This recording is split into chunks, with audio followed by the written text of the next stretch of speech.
So yeah, the United States Grand Prix, and what can we talk about? Well, we can talk about the track limits to begin with. That was something that I'd pointed out in the preview, and it ended up being a problem. Verstappen lost his pole position lap time because of it, and then for the Saturday they decided to make the track limits wider by painting more white stripe. I don't know. I like the fact that coaches got strict track limits. I know the drivers don't like it, and I think Alex Albon even fell foul of the more liberal track limits on Sunday and ended up picking up a time penalty. But I like the fact that it's quite strict, because it means what you have to do is you have to follow them. You can't, run any particular risks. Though it opens up another debate, which I might explore at another time, because I saw Parker Kligerman, the NASCAR anchor, and I think still sometimes Xfinity racer, commenting on it, and a lot of European motorsport fans getting very amused by it. But yeah, people were saying, "Oh no, it's an issue with the track." Degrassi said it's an issue with the track design. I have to disagree. Part of it is it was designed to be the very limit of the late V8 and, as a result, early V6 F1 cars. But that doesn't necessarily mean that, it's an issue with the track design that the cars can't make it. You wouldn't say the same thing about Monaco, that it's designed poorly because nobody could overtake around there. No, we blame the cars. It's the thing about matching the cars and tracks, and I think we need to understand that better. But either way, Verstappen wins both the sprint and the Grand Prix. Not really surprising. The brake issue, I wonder what it was, and it was funny hearing the radio when people would, it sounded like GP was just getting onto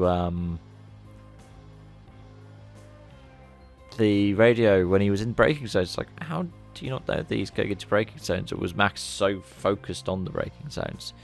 Either way, it shows that something that I said last year, FOM aren't afraid to show like the world champion complaining, because everyone thought that Hamilton cried all the time because when he was champion they were showing him constantly like he was unsettled.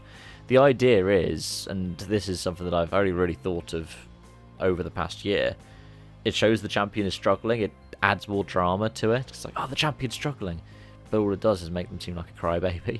All the drivers moan on the radio, but yeah, I think they show the champion moaning more. But yeah, it shows how strong the Red Bull is. It shows how strong Verstappen is, because Checo wasn't able to carve through the field quite the same way. In fact, Checo crossed the line in 5th. Gets credited with 4.5 disqualifications, which I'll talk about in a moment. And yeah, he was able to manage the tyres. He's able to manage his advantage over Hamilton. And look, if Hamilton hadn't made any mistakes in terms of the time he'd take off of it, yeah, it'd be ahead of Verstappen, but Max was cruising. He didn't have to push. And that's part of why the gap went down, was because he was like, I can just manage this. But yeah, I guess we go to talk about the disqualifications now. Hamilton and Leclerc were disqualified for their floor planks being excessively worn.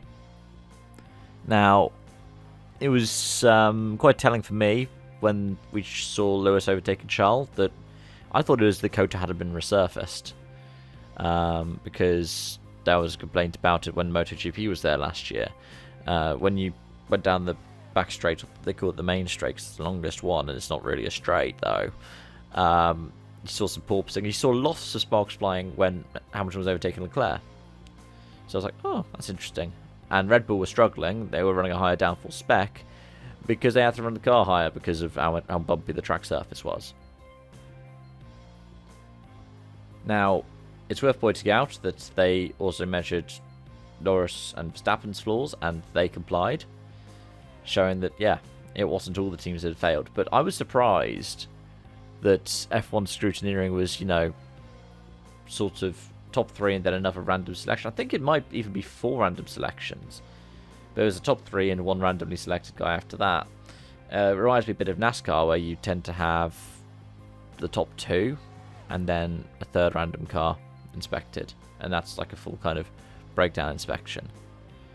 I would have thought that F1, with the amount of money in it and how sophisticated they are in terms of tech, would have done stricter inspections across the whole grid, or maybe measured the flaw in the whole grid, because there's every chance that you had other cars that had failed for the same reasons. I mean, straight away, you could have looked at Sainz or Russell and gone, was it a Mercedes thing, was it a Ferrari thing? Because what that does is it changes the point swing, I think. It changed the point swing something like 9 points in Ferrari's favour, the disqualification. But, yeah, I don't know. I wasn't necessarily a fan of the way that was handled, but it's F1. F1 does F1 things. And it's important to point out that it shows that they're not bringing enough measures into combat porpoising. Like, those measures they had last year were pretty tame. If they were stricter, every other team would have failed it, but maybe that's what needed to have been done. Overall, it was an alright watch. Wasn't one of the more convincing Verstappen wins. And it's a shame they boo him on the podium. Look, I understand why people boo the guy who wins all the time, or people who they don't necessarily like.